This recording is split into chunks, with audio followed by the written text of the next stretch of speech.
Negeri Mane, yang kami sayangi dan cintai rekan-rekan sejawat yang telah sudi kiranya bersedia meluangkan waktu kesempatan untuk mengikuti diseminasi budaya positif. Baiklah, pertama-tama marilah kita panjatkan puji beserta syukur kehadirat Allah, yang mana oleh Allah yang telah melimpahkan rahmat dan hidayahnya sehingga kita dapat berkumpul bersilaturahmi di acara diseminasi budaya positif yang akan dipaparkan oleh saya sendiri, yaitu Nurul Fitri, dan rekan saya yaitu Ibu Devriana. Kemudian selawat beserta salam sama-sama kita sanjungkan ke pangkuan alam Nabi besar Muhammad SAW, yang mana yang telah membawa kita dari alam jahiliyah kepada alam yang penuh ilmu pengetahuan, seperti yang kita rasakan sekarang ini.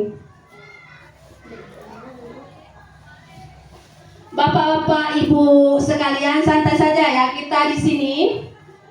Memang terkait dengan ini, yaitu sebagai tugas kami ya, sebagai CGP Angkatan 11, kami di sini diberi tugas untuk memaparkan atau men-sharing lah tentang diseminasi budaya positif.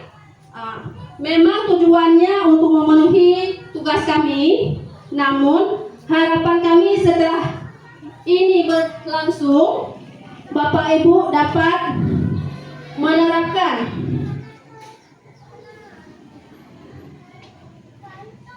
di sekolah masing-masing.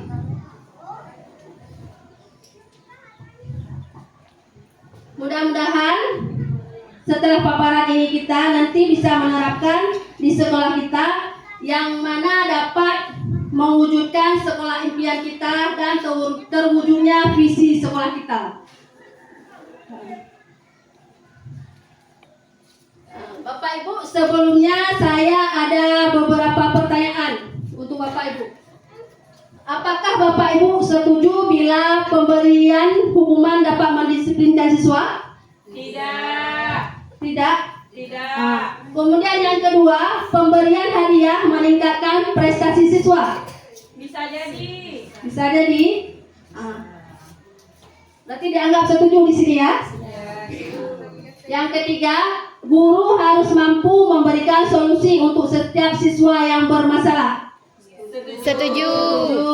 Kemudian yang terakhir, yang keempat, yaitu guru berperan sebagai teman bagi siswa? Setuju. Setuju ya? Setuju. Saya harapkan nanti setelah Bapak Ibu mengikuti kegiatan ini, mudah-mudahan Bapak Ibu bisa menemukan jawaban terbaik. Apakah jawaban kita sudah tepat atau belum? Nanti akan ada jawabannya di sini semua. Kemudian kita akan belajar tentang positive mindset, yaitu pemikiran positif. Budaya positif yaitu perwujudan dari nilai-nilai atau keyakinan universal yang diterapkan di sekolah. Nilai-nilai yang nanti yang akan diwujudkan, kira-kira nilai-nilai yang baik atau yang buruk, Bapak Ibu? Yang baik. Yang baik. Yaitu nilai-nilai yang positif ya. Iya. Nilai-nilai positif apa saja yang pernah Bapak Ibu terapkan? Jujur. Iya, ada lagi? Sopan santun. Iya, disiplin, Jawab. tanggung jawab. Banyak lagi ya nilai-nilai positif yang bisa kita terapkan di sini. Kemudian ada beberapa konsep inti untuk menciptakan budaya positif.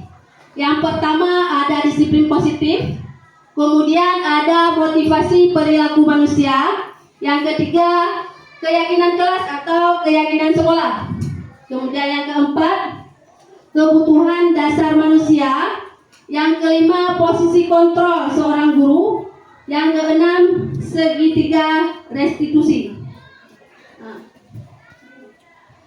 Dari keenam konsep-konsep ini, menurut Bapak Ibu yang asing itu yang poin yang mana? Yang keenam. Poin yang keenam. Ya. Segitiga restitusi. Ya. Posisi kontrol juga sesuatu yang asing, Bu. posisi kontrol. Mungkin Bapak Ibu sudah menerapkan semua poin-poin tadi, cuma nggak tahu namanya. Iya, Bu.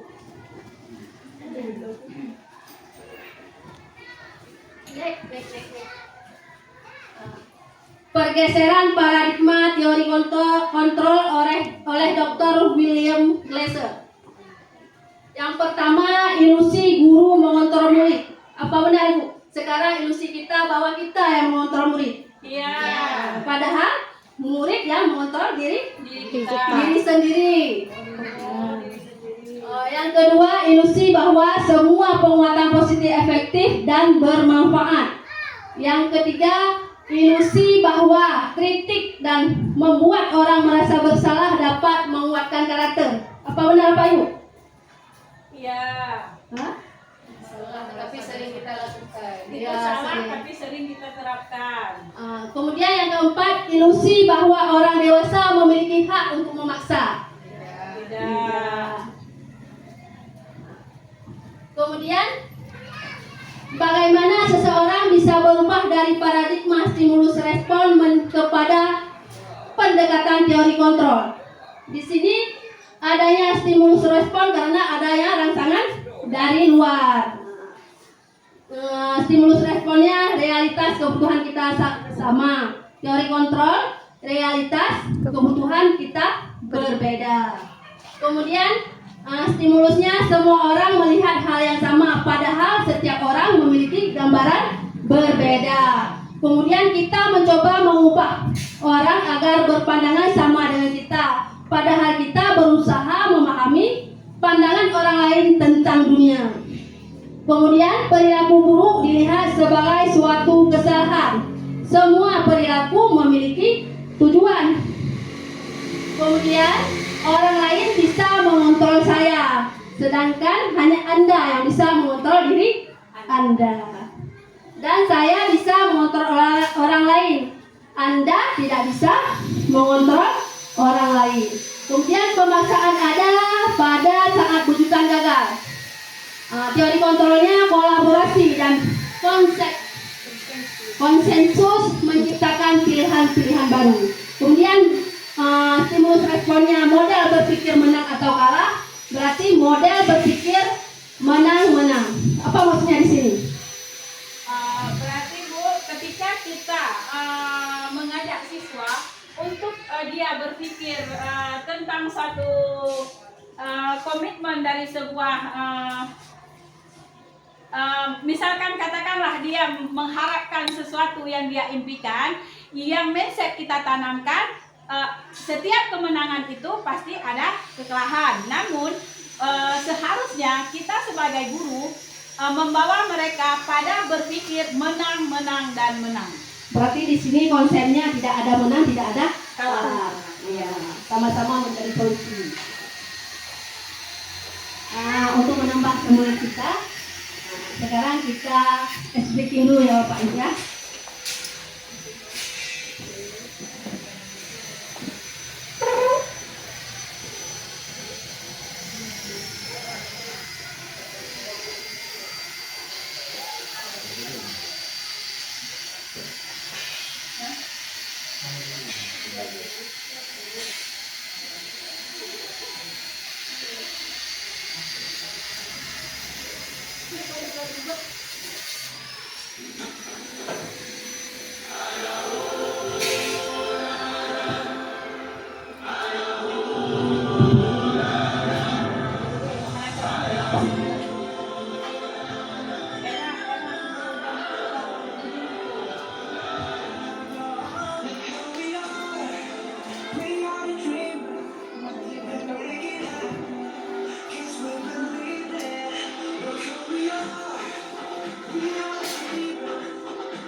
Terima kasih Bapak Ibu.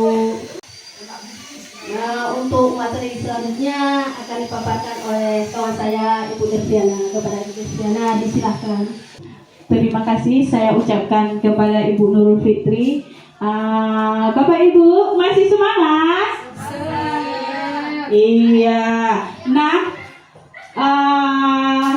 sekarang kita akan memasuki pada disiplin positif. Sebelumnya, saya yakin Bapak Ibu sudah menerapkan dan melakukan tentang disiplin positif.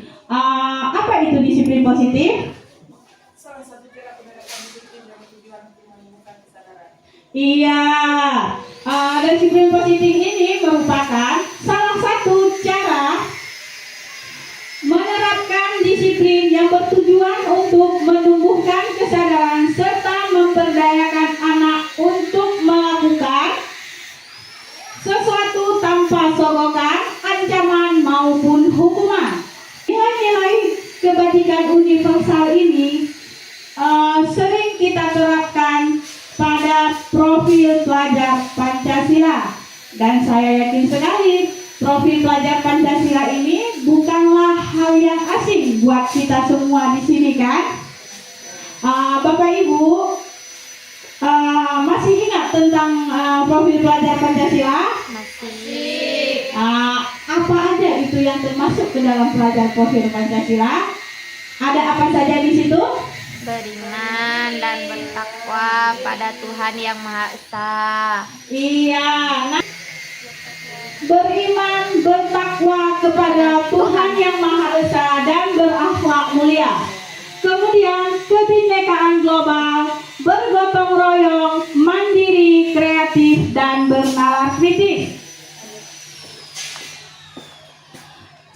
Bapak Ibu, perilaku manusia itu terjadi karena adanya motivasi. Adapun motivasi tersebut yang pertama menghindari ketidaknyamanan atau hukuman, yang kedua mendapat imbalan atau penghargaan, dan menghargai diri dan menjadi orang yang mereka inginkan. Nah, dari ketiga perilaku manusia ini, mana yang Bapak Ibu pilih? Nomor 3. Nomor 3, berarti Bapak Ibu lebih memilih menghargai diri dan menjadi orang yang mereka inginkan. Nah, di sini kita harus mengetahui bahwa kita membutuhkan sesuatu yang merasa dihargai, kemudian juga melakukan sesuatu itu karena keinginan kita, bukan karena paksaan ataupun mengharap imbalan. Nah, Bapak Ibu, hukuman, konsekuensi, dan restitusi ini mungkin sudah sering kita lakukan tanpa kita sadari, termasuk kemanakah penerapan yang sudah pernah kita terapkan kepada peserta didik kita. Nah, di sini ada hukuman, konsekuensi, dan restitusi. Sama-sama kita perhatikan, yang namanya hukuman itu adalah sesuatu yang menyakitkan harus terjadi. Enak tidak? Yang namanya menyakitkan itu enak atau tidak? Tidak. Pastinya Tidak. Kemudian konsekuensi sesuatu yang harus terjadi. Kemudian ada lagi restitusi. Restitusi itu merupakan pilihan. Berdasarkan bagan di atas, penjelasan tentang hukuman, konsekuensi, dan restitusi. Bapak Ibu, coba kita perhatikan sama-sama. Di sini hukuman tidak terencana, bersifat satu arah, bisa berupa hukuman fisik, psikis, atau kata-kata kasar. Kemudian konsekuensi bersifat terencana, sudah disepakati, bentuk-bentuk konsekuensi dibuat oleh guru atau sekolah. Restitusi adalah proses menciptakan kondisi bagi murid untuk memperbaiki kesalahan mereka, sehingga mereka bisa kembali pada kelompok mereka dengan karakter yang lebih kuat. itu menurut Gosen pada tahun 2004. Bapak Ibu, dari sekilas yang kita lihat bersama-sama, Bapak Ibu lebih memilih konsekuensi hukuman atau restitusi kah? Restitusi. Nah, sekarang kita melihat kembali di sini ada perilaku-perilaku yang pernah kita terapkan pada peserta didik kita. Nah, di sini Bapak Ibu lebih ke arah mana atau perilaku mana yang sering Ibu Bapak lakukan pada peserta didik? Contoh kecilnya, mencatat 100 kali di dalam buku kalimat, saya tidak akan terlambat lagi karena terlambat sekolah. Nah, ini termasuk konsekuensi atau hukuman? Mana suaranya Bapak Ibu? Nah, ini termasuk konsekuensi atau hukuman? Hukuman. Konsekuensi. Ayo semangat, semangat, semangat. Kemudian lari mengelilingi lapangan basket 2 kali karena terlambat hadir di sekolah. Hukuman apa konsekuensi? Hukuman. Membersihkan coretan yang dibuat di atas meja. Konsekuensi. Iya. Murid diminta untuk push up 15 kali karena tidak menggunakan masker ke sekolah. Hukuman. Berdiri di depan kelas sambil mengangkat satu kaki karena tidak bisa menjawab pertanyaan. Membersihkan WC karena merusak pensil teman. Lari keliling lapangan karena terlambat 10 menit saat pelajaran PJOK. Di sini ada yang memilih hukuman dan konsekuensi. Nah, di sini karena pada pembelajaran PJOK itu termasuk ke dalam konsekuensi dan memberikan penghargaan tersebut pendek dan jangka panjang. Dari hukuman dan penghargaan ini, penghargaan tidak efektif, penghargaan merusak hubungan. Kenapa dikatakan penghargaan merusak hubungan? Ketika kita memberikan penghargaan kepada peserta didik kita, misalnya memiliki nilai lebih tinggi, maka di situ akan timbul rasa cemburu sosial antara teman yang satu dengan teman yang lainnya. Yang kemudian penghargaan mengurangi ketepatan, penghargaan mengurangi kualitas, penghargaan mematikan kreativitas, penghargaan menghukum motivasi dari dalam diri atau intrinsik. Nah, Bapak Ibu, mengapa keyakinan kelas bukan keteraturan kelas? Mengapa? Karena keyakinan itu adalah Coba Bu Nuraida, silakan. ya, terima kasih. Karena menurut saya kalau keyakinan itu adalah kita atau siswa bersama-sama kita yang menciptakan. Sedangkan kalau peraturan itu diciptakan oleh satu pihak atau Pada Ibu Nuraida, menurut Bu Nuraida tadi mengatakan bahwa keyakinan itu adalah sesuatu yang berdasarkan atas kesepakatan antara kita dan siswa, dan sementara peraturan itu adalah bersifat atau terbentuknya dari kita sebagai guru. Nah, mengapa kita memiliki peraturan tentang penggunaan helm pada saat mengendarai kendaraan motor atau roda 2? Nah, menurut Bapak Ibu, mengapa? Ya, silakan Bu Fitri. untuk menghindari kecelakaan. Oke, untuk menghindari kecelakaan. Yang lain, untuk apa? Melindungi kepala. Melindungi kepala. Bapak Ibu, penggunaan helm pada saat mengendarai roda 2 ini adalah peraturan. Kenapa dikatakan peraturan? Karena sifatnya universal dan wajib kita laksanakan untuk menjaga keselamatan kita ketika kita berkendaraan di jalan raya. Nah, penggunaan helm ini juga merupakan salah satu aturan yang berlaku yang wajib kita patuhi. Kemudian, mengapa kita memiliki peraturan tentang penggunaan masker dan mencuci tangan setiap saat? Mengapa kita lakukan? Bapak Ibu masih ingat ketika negara kita dilanda oleh COVID-19, semua kita menggunakan alasan tersendiri dari Bapak Ibu itu kenapa? Kenapa Bapak Ibu memiliki keinginan untuk menggunakan masker tersebut? Karena keinginan Bapak Ibu untuk menjaga kesehatan.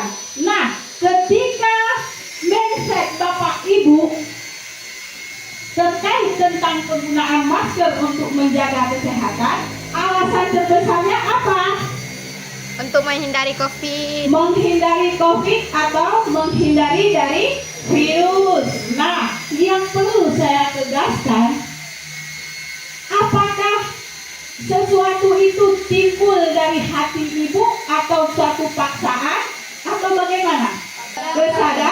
Kesadaran karena adanya keyakinan di hati kita bahwa dengan menggunakan masker ini maka kita terlindungi dari paparan virus. Nah, Bapak Ibu, begitu juga dengan keyakinan kelas dibuat berdasarkan kesepakatan antara guru dan siswa bersifat universal. Peraturan biasanya dibuat oleh guru bersifat satu arah. Nah, Bapak Ibu, perlu saya tekankan kepada Bapak Ibu bahwasanya keyakinan itu adalah kesepakatan antara kita dan siswa kita. Nah, keyakinan ini adalah sesuatu yang terencana. Prosesnya kita buat secara terencana dengan kesadaran kita dan siswa. Kemudian kita ajak mereka untuk disepakati bersama. Nah, Bapak Ibu, adapun langkah-langkah dalam pembuatan keyakinan kelas.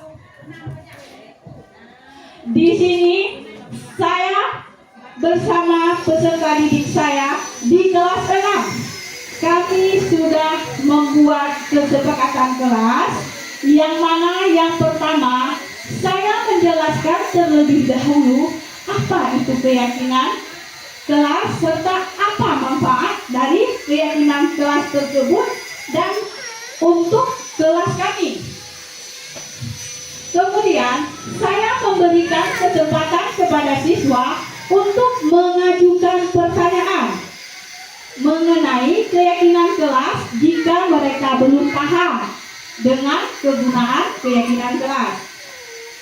Kemudian saya membagikan kertas stick note warna-warni kepada siswa untuk membuat keyakinan kelas yang diinginkan siswa.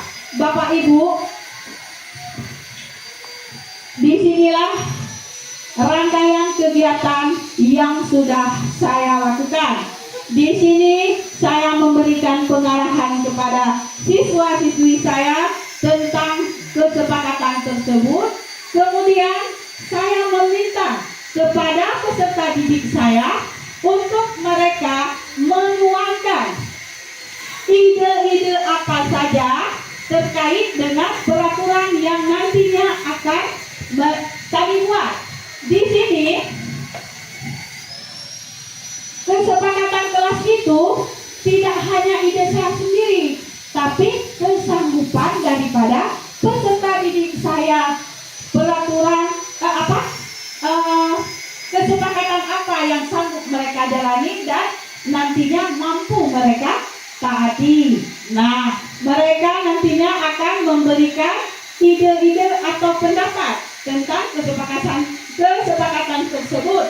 Kemudian setelah kita tuliskan di papan tulis, kita memilah kembali yang mana kalimat positif dan kalimat negatif. Ketika kita mendapatkan kalimat-kalimat positif dan kalimat-kalimat negatif bersama-sama dengan peserta didik kita ganti dengan kalimat yang positif. Bapak Ibu masih ingat tentang kalimat negatif? Salah satu contohnya seperti apa?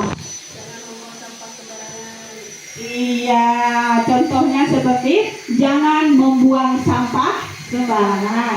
Alangkah bijaknya ketika kita membuat kesepakatan kelas, jangan menggunakan kata negatif, kata jangan. Kita ganti dengan membuang sampah pada tempatnya. Kemudian setelah kita pilih kata-kata mana yang lebih cocok kita gunakan, kemudian saya membagikan kertas warna-warni untuk mereka tuliskan kesepakatan yang sudah kita sepakati tadi, dan saya ajak mereka untuk menempelkan di papan tulis. Di situ saya sediakan kertas karton berwarna hitam. Nah, di situ nanti mereka menempelkan, dan dengan kesadaran diri mereka akan menaati peraturan-peraturan yang kesepakatan kelas yang sudah kami buat bersama. Di sini ketika semua peraturan kelas tersebut sudah kita tempelkan, alangkah baiknya Bapak Ibu tanyakan kepada peserta didik Bapak Ibu, setujukah mereka dengan kesepakatan kelas ini, karena jangan ada kesan terpaksa. Bisa dipahami Bapak Ibu? Kemudian 5 posisi kontrol guru. Yang pertama, penghukum, pembuat merasa bersalah, teman, pemantau, manajer. Nah, dari kelima posisi kontrol ini, posisi kontrol manakah yang paling sering Bapak Ibu lakukan? Penghukum. Apalagi? Teman, pemantau, Manajer. Sekali. Oke, baik ya Bapak Ibu. Dari kelima posisi kontrol, berarti Bapak Ibu yang paling sering Ibu dan Bapak terapkan di kelas Bapak adalah penghukum dan pemantau. Iya. Dan terkadang juga mencoba untuk menjadi teman. Pertanyaan yang ada di hati kita tentang 5 posisi kontrol kita sebagai guru, sama-sama kita perhatikan video berikut ini.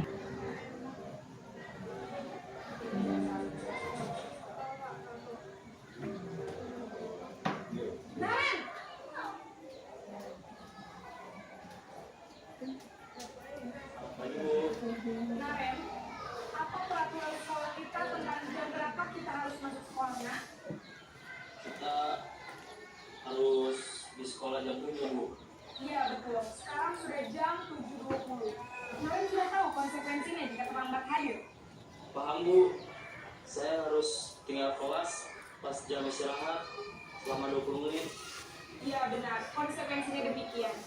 Jadi nanti jam 9.30 pas istirahat, kamu harus tinggal di kelas, kerjakan tugas tambahan untuk ketertinggalan kamu, ya? Baik, Bu.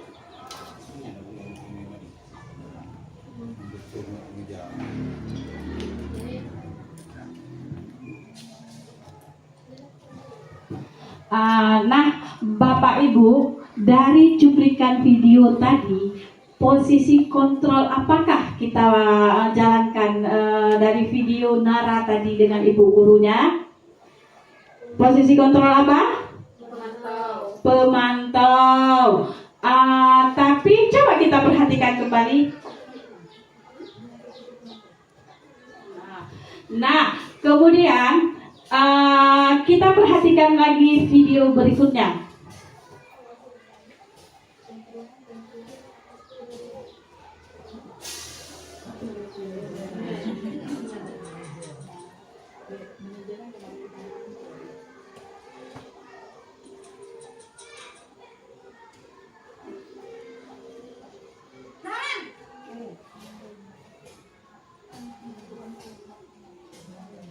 Pagi Bu. Selamat pagi, Naren. Maaf Bu, saya terlambat. Iya, sekolah masuknya jam 7, sekarang sudah jam 7.20. Jadi sekarang bagaimana nih, Naren? Maaf Bu, saya lupa setel alarm saya semalam. Baiklah, menurut kamu, keyakinan sekolah yang mana yang perlu kamu tingkatkan? Menghargai diri sendiri dan orang lain mungkin ya Bu. Setuju. Jadi, apakah Naren meyakini prinsip saling menghormati tersebut? Iya Bu, saya meyakininya. Apakah Naren bersedia memperbaiki masalah keterlambatan ini? Bersedia Bu. Bagaimana kamu akan perbaiki masalah keterlambatan ini? Saya akan coba untuk tidak lupa menyetel alarm saya Bu. Baik, kalau Naren lupa menyetel alarm di rumah, ada orang yang kira-kira bisa bantu mengingatkan tidak? Ada Bu, kakak saya, Kak Emma. Ada lagi selain Kak Emma? Selain Kak Emma, ada ibu saya. Baik, jadi yang mengingatkan Naren adalah Kak Emma dan Ibu Kaya. Kira-kira akan mulai start alarm kapan nih, Naren? Setelah pulang sekolah, akan segera saya lakukan. Baik, jadi Naren akan setel alarm untuk bangun besok pagi dan akan diingatkan oleh kakak dan ibunda Naren ya.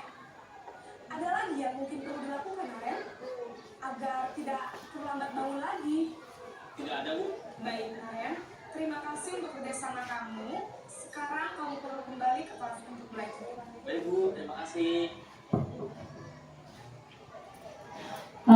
Bapak Ibu, dari cuplikan video tadi kita berada pada posisi kontrol yang bagaimana?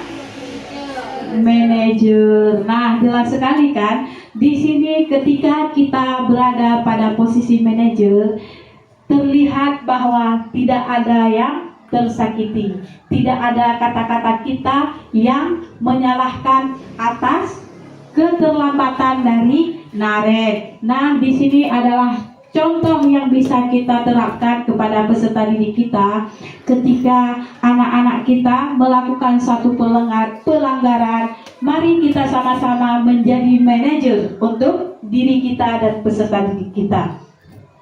Ketika posisi manajer ini kita terapkan, maka kita akan menghormati, menghargai, dan meyakini bahwa peserta didik kita itu adalah bagian dari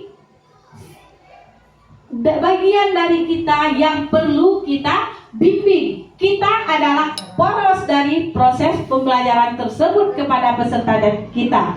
Kita berperan untuk mengontrol, mengajukan pertanyaan yang akan memberikan solusi daripada kesalahan peserta didik kita sendiri. Nah, ketika kita menjadi manajer bagi peserta didik kita, maka dengan sendirinya peserta didik kita akan berupaya untuk melakukan kesalahan tersebut, memperbaikinya, dan tidak akan mengulanginya lagi. Bagaimana Bapak Ibu?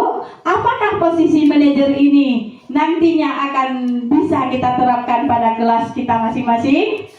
Insya Allah. Iya. Tepuk tangan untuk diri kita masing-masing. Oke, tepuk tangan untuk kita semua. Mari sekilas kita perhatikan kembali video berikut ini.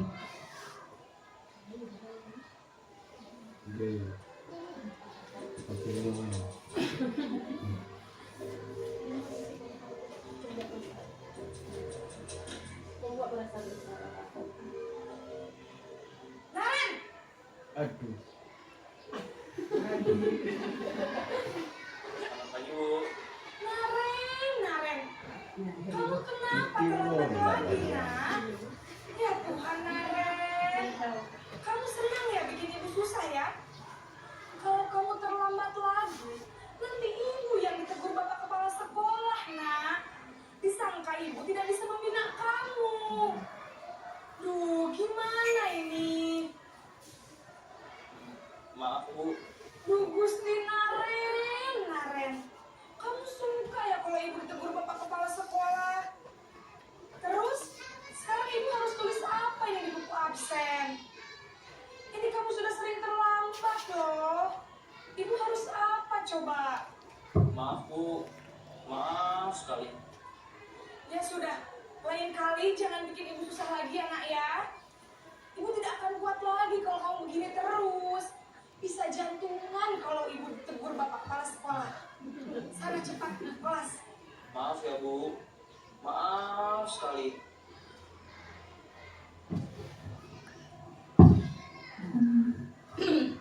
Bapak Ibu, posisi kontrol apa yang sedang Ibu dan Naren terapkan? Pembuat merasa bersalah. Di sini terlihat dari kata-kata ibu gurunya mengatakan bahwa ibu guru merasa tidak kuat dan bisa-bisa jantungan. Dan ibu gurunya juga mengatakan harus bagaimana dia mengatakan kepada kepala sekolahnya tentang alasan keterlambatan Naren. Nah, di sini terlihat wajah Naren dengan kata-kata dari ibu gurunya. Naren pun merasa bersalah. Lihat kembali cuplikan video berikut ini.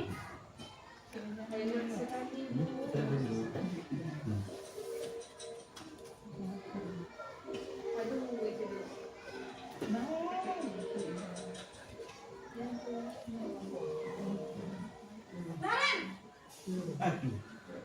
sini kamu. Selamat pagi, Bu. Selalu terlambat. Kamu deh, pasti terlambat. Maaf, Bu. Saya Apa? Apa coba? Alasan kamu apa lagi? Kapan sih kamu tidak terlambat? Malas sekali ya kamu jadi anak. saya Dasar pemalas.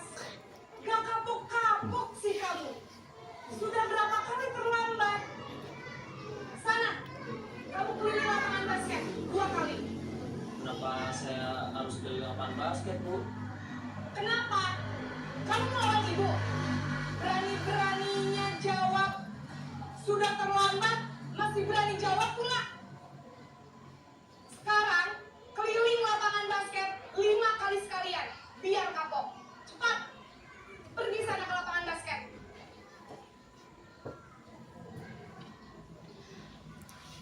Bapak Ibu, pada posisi kontrol apa kita berada pada video tadi yang kita saksikan? Penghukum. Nah, menurut Bapak Ibu, pada posisi penghukum ini bagaimana tentang mental daripada peserta didik tadi? Tentang mental si Naren. Apakah gurunya memberi kesempatan? Tidak.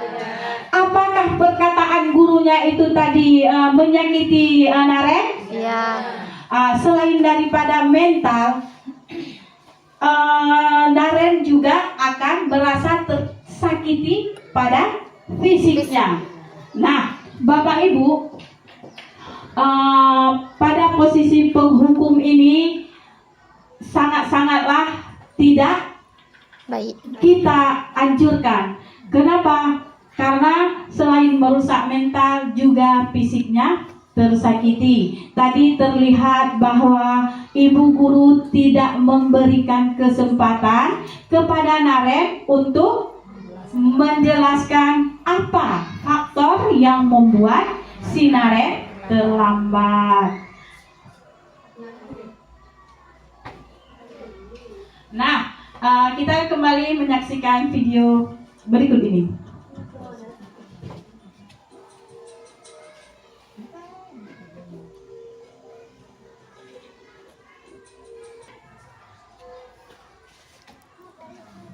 Ini aduh gitu nih. Wah, sudah jam berapa ini nak? Terlambat lagi ya sayang. Iya Bu, habis ibu saya membangunkan saya Bu. Tapi Kamu malah menyalahkan ibu kamu. Kamu bukannya anak yang larinya paling kencang. Kok terlambat sih? Iya Bu, saya memang terlambat bangun tadi. Jadi biarpun saya lari kencang, tetap gak kekejar Bu. Ya sudah sana. Nanti lain kali larinya lebih kencang lagi ya. Biar gak terlambat lagi. Bikin senang ibu demi ibu. Bisa kan? Bisa lah Bu. Ya sudah sana masuk kelas. Ibu beresin urusan absen kamu. Kamu ini ada-ada saja.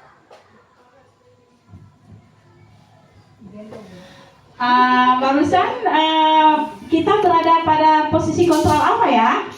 Teman. Iya, nah di situ terlihat dialognya. Bahagia tidak? Bahagia, padahal peserta didik kita sudah melakukan kesalahan, tapi dengan menjadikan dia sebagai teman kita, maka peserta didik kita bisa berkomunikasi baik dengan kita, dengan memberikan alasan apa sehingga dia terlambat ke sekolah.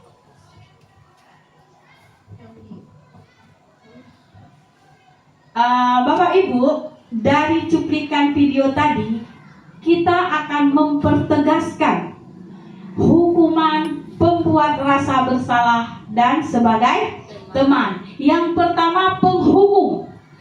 Penghukum ini terkadang kita tidak menyadarinya. Ketika kita menghardik, menunjuk, berkacak pinggang, membentak, nah itu adalah hukuman fisik atau verbal. Kemudian dampak apa yang akan dirasakan oleh peserta didik kita ketika kita berada pada posisi penghukum? Anak menjadi pendendam, tidak menyukai guru atau mapel tertentu. Yang kedua, pembuat rasa bersalah. Suara lembut namun menyalahkan siswa. Guru menyatakan kesalahan pada siswa dan guru menderita. Dampak yang ditimbulkan bagaimana? Membuat siswa merasa bersalah, rendah diri, dan menarik diri. Kemudian ketika kita berada pada posisi kontrol sebagai teman, guru bersikap ramah, cenderung bersenda gurau untuk menghangatkan suasana. Dampak yang didapatkan oleh peserta didik, murid bergantung pada satu orang, membuat siswa tidak mandiri. Kemudian ketika kita berada pada posisi kontrol sebagai pemantau, nada bicara dan ekspresi datar. Identitas berhasil, pemantau tetap memantau saat siswa diberi sanksi. Dampaknya, menghitung hadiah atau hukuman yang diberi tanpa melihat nilai kebajikan. Kemudian tidak sepenuhnya mandiri. Nah, pada posisi manajer, tercipta identitas positif atau berhasil, mengajukan pertanyaan bermakna, membantu siswa memecahkan masalah. Dampak yang didapatkan dari siswa, murid mandiri, pede memecahkan masalah sendiri. Nah, Bapak Ibu, ketika kita sudah mengetahui 5 posisi kontrol kita sebagai guru, Bapak Ibu di sini lebih memilih posisi kontrol apa? Satu saja posisi kontrol yang ingin sekali Bapak Ibu terapkan di kelas. Manajer. Sepakat? Sepakat. Nah, untuk kita mengetahui kebutuhan dasar manusia, kita perhatikan kebutuhan dasar manusia. Yang pertama, bertahan hidup. Yang kedua, kasih sayang dan rasa diterima. Yang ketiga, penguasaan. 4, kebebasan. 5, kesenangan. Bapak Ibu, kita perhatikan pernyataan aku senang main kejar-kejaran dengan ibu guru. Seru. Itu kata peserta didik. Menurut Bapak Ibu, kebutuhan dasar apa yang harus terpenuhi dari pernyataan ini? Kesenangan. Kemudian, ibu kejar aku karena ibu guru sayang aku. Nah, kebutuhan dasar apa yang harus terpenuhi dari pernyataan ini? Kasih sayang. Kemudian, aku hebat kan bisa bikin ibu guru kejar aku. Itu termasuk ke dalam penguasaan. Aku bosan belajar mewarnai terus di dalam kelas. Itu kebebasan. Dunia berkualitas. Siapakah orang-orang yang paling penting dalam hidup Bapak Ibu? Nah, Bapak Ibu, kenapa dikatakan dunia berkualitas? Karena kita bercermin kembali kepada 5 kebutuhan dasar yang sudah kita paparkan tadi. Nah, di sini Bapak Ibu, siapakah orang-orang yang paling penting dalam kehidupan Bapak Ibu? Keluarga. Apalagi? Bapak Ibu, yang paling penting dalam kehidupan Bapak Ibu? Teman, keluarga. Siapa lagi? Ya, keluarga itu sudah termasuk anak, suami, istri, orang tua, tetangga, teman. Nah, nilai-nilai kebajikan apa yang terpenting dalam hidup Bapak Ibu? Tanggung jawab, disiplin, jujur, sopan santun, empati. Nah, ini adalah keinginan dari hati kita. Kemudian kalau Anda menjadi orang yang ideal. Nah, sekarang saya hipnotis Bapak Ibu. Bayangkan saat ini Anda adalah orang yang paling ideal. Karakter atau sifat yang Anda paling inginkan ada pada diri Anda itu sifat apa? Saya ingin menjadi orang yang diidolakan oleh semua orang. Iya, Ibu Nurul katanya Bu Nurul ingin menjadi orang yang paling diidolakan oleh orang lain. Kalau Ibu Nuraida? Saya ingin menjadi orang yang berani. Bu Nuraida ingin menjadi orang yang paling berani. Kalau Ibu Yusnida? Ingin menjadi yang lebih pintar dan kuat. Nah, ada yang mau jadi lebih pintar dan kuat. Kalau Bu Eka Yanti mau jadi orang yang seperti apa? Sukses. Ibu mau jadi orang seperti apa? Tetap semangat dan pantang menyerah. Wah, keren ya. Tetap semangat dan pantang menyerah. Nah, Bapak Ibu, tepuk tangan untuk kita semua.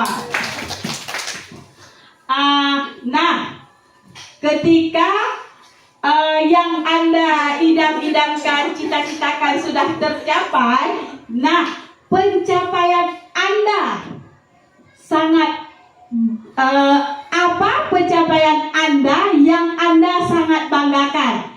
Apa pekerjaan ideal bagi Anda? Nah, pada saat ini Bapak Ibu, bisa nggak Bapak Ibu sebutkan dari semua yang sudah Bapak Ibu lakukan, pencapaian apa yang paling membanggakan menurut Bapak Ibu? Menurut Pak Fadlan, pencapaian apa yang sudah Bapak capai pada saat ini yang paling Bapak banggakan? Menjadi orang lebih baik.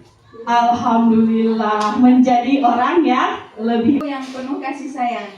Oh iya. Berarti pencapaian yang paling membanggakan adalah menjadi guru yang penuh kasih sayang. Kemudian ceritakan bagian perjalanan hidup Anda di mana Anda merasa itu adalah titik puncak kehidupan Anda. Nah, kita semua. Nah, apa yang paling bermakna dalam hidup Anda? Kesehatan. Kesehatan. Bu Nuraida, apa yang paling bermakna dalam hidup Ibu? Kepercayaan diri. Kepercayaan diri. Kalau Ibu Eka? Kebahagiaan. Kebahagiaan. Nah, Bapak Ibu, kita masuki kepada segitiga restitusi. Segitiga ini adalah bagian dari pelajaran yang sudah sering kita lihat kan? Nah, segitiga ini bukan segitiga mencari rumus segitiga ya. Nah, kita akan berbagi tentang segitiga restitusi. Yang pertama, menstabilkan identitas. Nah, pada segitiga restitusi ini, yang pertama, menstabilkan identitas, validasi kebutuhan, dan yang ketiga, menanyakan keyakinan. Bapak Ibu, coba perhatikan, kamu tentu punya alasan mengapa melakukan itu. Kira-kira pertanyaan itu masuk ke dalam tahap mana? Apakah validasi kebutuhan, menstabilkan identitas, atau menanyakan keyakinan?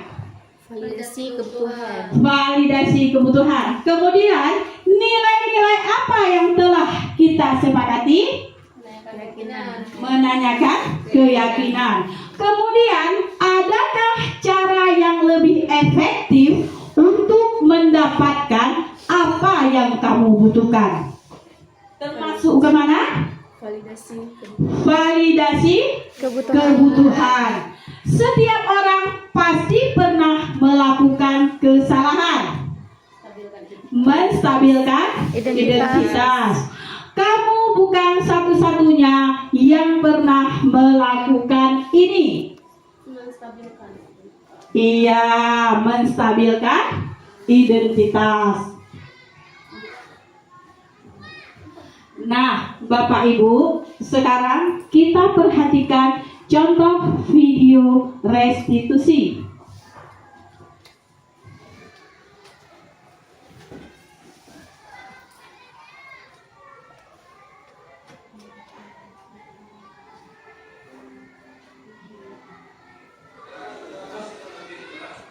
Tempat duduk siap, Grand.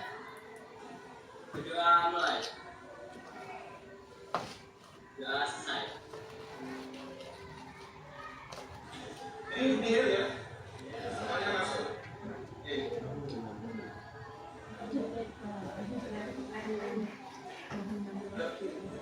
Siapa?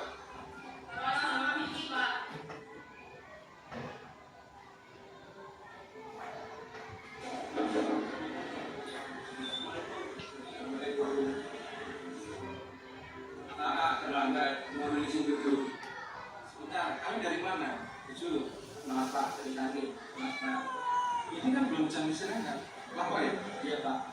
Tapi dulu sekarang Pak.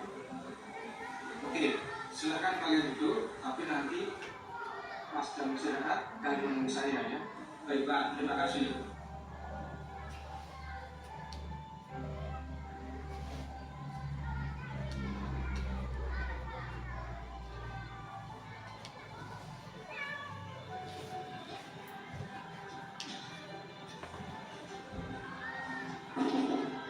Ya, masuk. Waalaikumsalam. Lagi.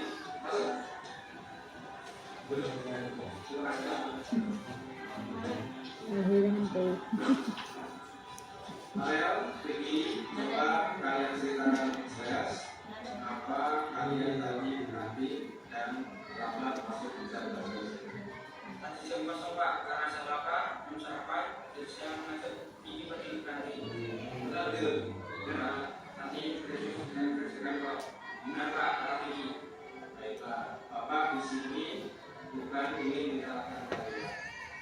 Bapak ingin kita mencari penyelesaian masalah ini secara bersama-sama dengan baik. Bapak berharap kalian ke kantin karena lapar dan berusaha lapar. Kalian sudah tidak akan berani ke kantin jika tugas kalian belum ada. Tapi Bapak sudah yakin kalian tahu bahwa waktunya tidak tepat. Ya kan? Sekarang mari kita bicara tentang keyakinan keras dan keyakinan selanjutnya. Apa yang kita percaya, yang mana yang belum tahu tunjukkan. Dengan waktu Pak. Baik, Bapak senang mendengar. Mari kita selalu menegakkan keyakinan kelas kita. Tunjukkan bahwa kalian bisa melakukan itu. Jajan ke kantin, 50 istirahat, dan kembali ke kelas segera setelah bel istirahat berdiri. Ya sudah, silakan kalian kembali ke kelas. Ya, terima kasih. Assalamualaikum. Waalaikumsalam.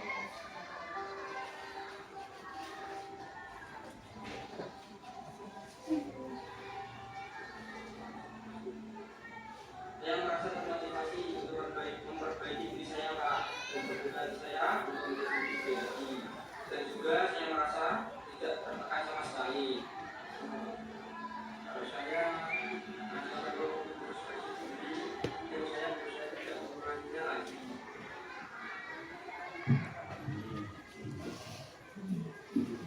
Bapak Ibu, tadi adalah bentuk atau contoh dari restitusi segitiga atau segitiga restitusi. Maklum ya, kita sudah siang jadi jam-jam rawan ini ya. Bapak Ibu, tadi adalah contoh penyelesaian masalah yang bisa kita terapkan kepada peserta didik kita dengan cara segitiga restitusi, di mana pertama kita melakukan menstabilkan identitas, kemudian kita melakukan validasi kebutuhan, dan yang ketiga kita menanyakan keyakinan kelas. Nah, Bapak Ibu,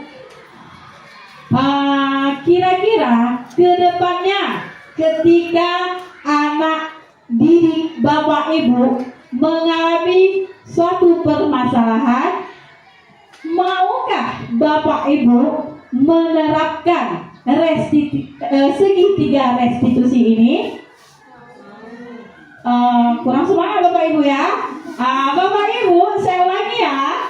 Nantinya ketika di kelas Bapak Ibu mendapatkan permasalahan dengan peserta didik, maukah Bapak Ibu menyelesaikan dengan cara segitiga restitusi? Mau. Nah, alhamdulillah ya, semoga kita semua dapat menerapkan segitiga restitusi ini pada sekolah kita untuk lebih memperdalam lagi pengetahuan kita. Kita kembali menyaksikan video berikut ini. Ini kasus kedua ya.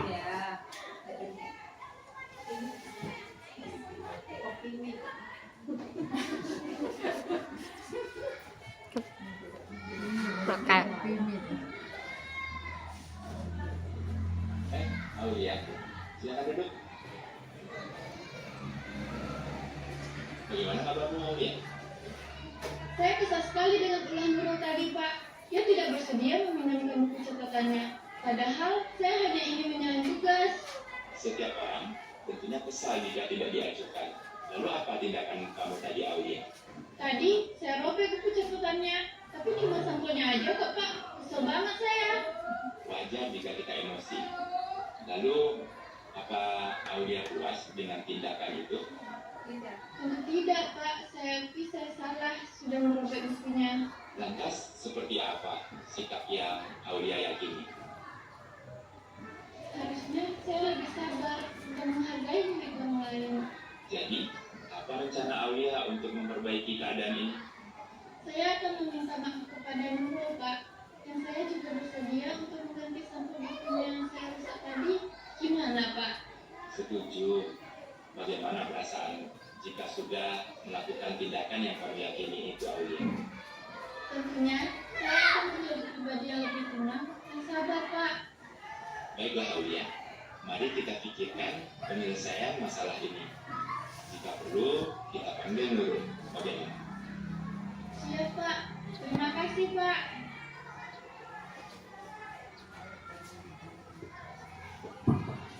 Bapak Ibu, dari kasus kedua tadi,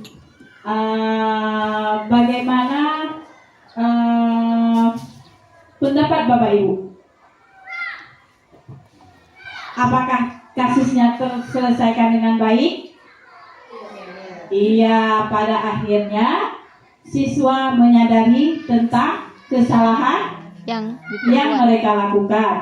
Ketika kita mampu memfasilitasi mereka, maka kesadaran diri daripada peserta didik kita itu akan muncul. Nah, harapan saya kepada teman-teman rekan sejawat semuanya, nantinya kita dapat menerapkan segitiga restitusi ini di kelas kita masing-masing. Setuju Bapak Ibu? Setuju. Bapak Ibu, setelah saya paparkan materi kepada Bapak Ibu tadi, nah, kita akan melihat jawaban dari pertanyaan yang Ibu Nurul Fitri tanyakan tadi, tentang pemberian hukuman dapat mendisiplinkan siswa. Bapak Ibu setuju? Tidak. Tidak. Kemudian pemberian hadiah meningkatkan prestasi siswa. Apakah Bapak Ibu setuju? Tidak. Kemudian guru harus mampu memberikan solusi untuk setiap siswa yang bermasalah. Setuju atau tidak? Setuju. Guru berperan sebagai teman bagi siswa. Setuju atau tidak? Setuju. Nah, inilah jawaban yang kita inginkan dari pertanyaan yang sudah kita buat ini. Ini adalah pertanyaan pemantik tadi ya. Jadi sudah dapat jawabannya Bapak Ibu? Sudah. Kira-kira ada pertanyaan? Tidak. Ibu Nurul Aida? Saya ingin sama-sama mencari solusi di sini. Misalnya seperti ini, ada satu kasus di mana siswa itu membuat katakanlah masalah. Kemudian sudah dibimbing oleh gurunya, tapi mungkin belum maksimal atau belum tindakan yang diambil belum bisa ditindaklanjuti oleh si siswa atau oleh gurunya. Kemudian gurunya itu memanggil orang tua atau memberitahukan kepada orang tua siswa ini. Kemudian dari orang tua itu langsung menghakimi atau menghukum si siswa tadi. Apakah tindakan seorang guru memberitahukan kepada orang tua itu termasuk tindakan yang salah? Karena di mana guru tidak menjelaskan bahwa jangan dulu menghukum si anak ini, karena kita tidak tahu inti dari masalah dia itu apa sebenarnya, kemauan dia apa. Mungkin seperti itu. Terima kasih. Terima kasih kepada Ibu Nuraida. Jadi pertanyaan dari Ibu Nuraida terkait dengan permasalahan atau permasalahan dari siswa, di mana siswa ini melakukan kesalahan, kemudian si guru melaporkan kepada orang tua, dan kemudian orang tua memberikan hukuman. Dan yang menjadi pertanyaannya adalah apakah tindakan dari guru ini sudah benar? Nah, Bapak Ibu, kembali kita cermati dari paparan diskusi kita tadi, di mana sudah jelas ketika kita dihadapkan pada satu permasalahan, alangkah baiknya kita cari tahu dulu permasalahan daripada si siswa tadi, untuk kedepannya bisa kita terapkan segitiga restitusi ini, di mana kita akan menstabilkan identitas, memvalidasi kebutuhan, dan menanyakan keyakinan. Nah, dan untuk pertanyaan benar atau tidaknya, alangkah bijaknya ketika kita mendapatkan permasalahan dengan siswa kita, jangan kita libatkan orang tua terlebih dahulu. Kenapa? Karena kita ketahui bahwa orang tua daripada peserta didik kita ini mempunyai latar belakang yang berbeda-beda. Terkadang tanggapan orang tua terhadap anaknya ketika beliau tahu anaknya bermasalah, maka orang tua memilih hukuman fisik. Padahal kita ketahui hukuman fisik ini bukanlah solusi untuk si anak.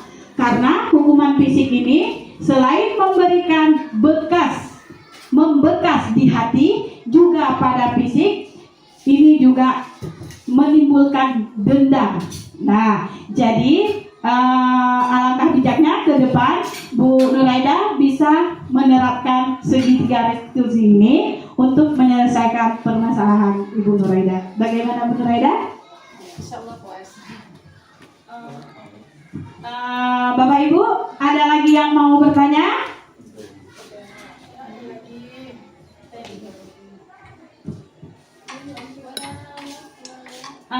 Ada lagi yang mau bertanya?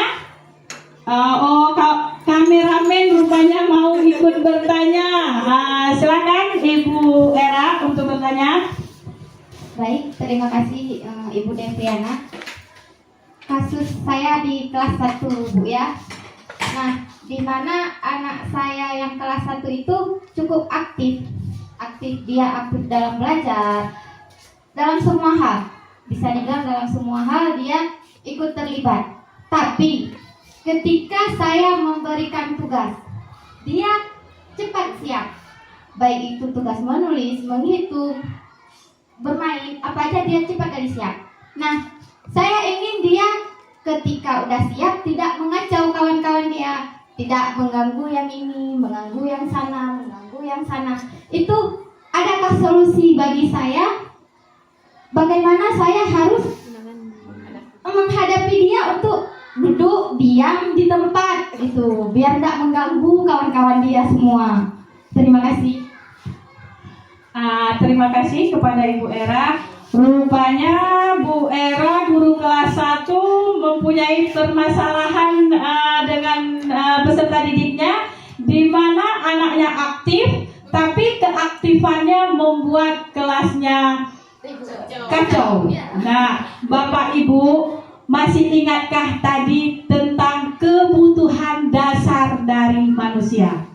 Nah, yang pertama kita harus tahu dulu apa kebutuhan daripada si anak ini. Nah, ketika kita sudah tahu apa kebutuhan, apa yang dia inginkan, maka di situ akan terdapat jawabannya. Dan untuk membuat anak diam tidak aktif, nah itu bukanlah pilihan kita.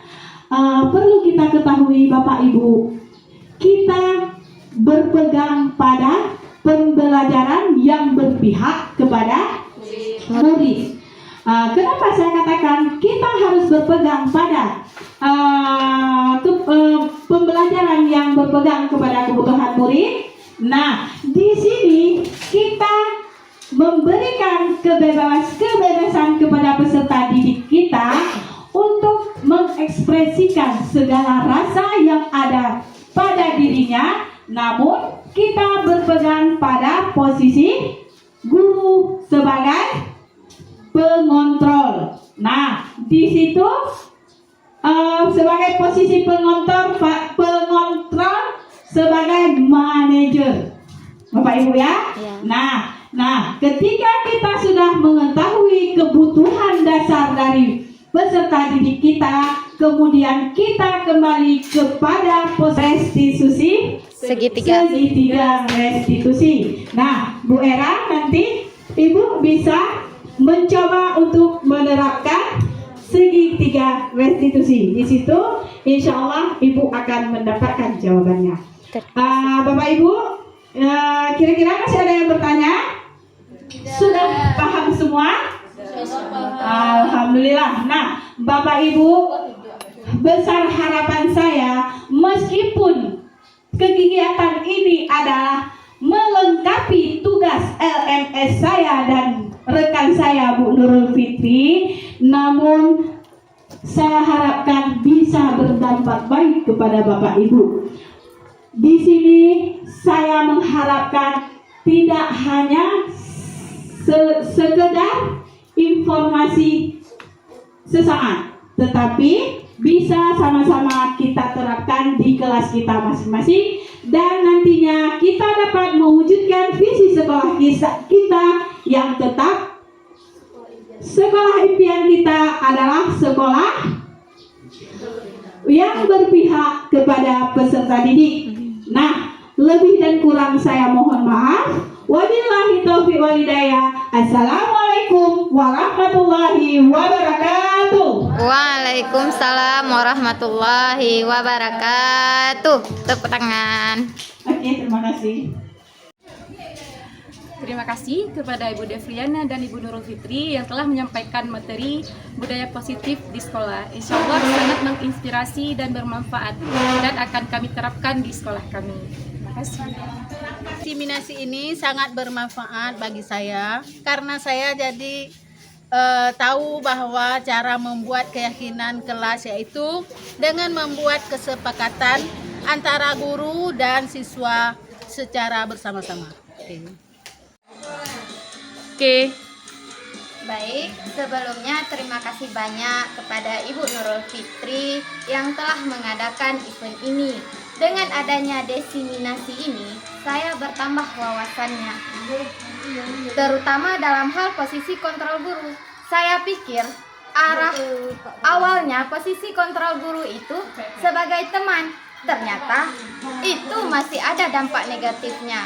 Dan yang paling ideal dari posisi kontrol guru itu yaitu sebagai manajer, di mana kita sebagai guru itu tidak menghukum, tidak menyalahkan, tidak membenarkan, tetapi kita sebagai guru harus bisa membantu siswa menemukan solusi dari permasalahan mereka, juga cara bagaimana menyelesaikan permasalahan mereka. Terima kasih banyak.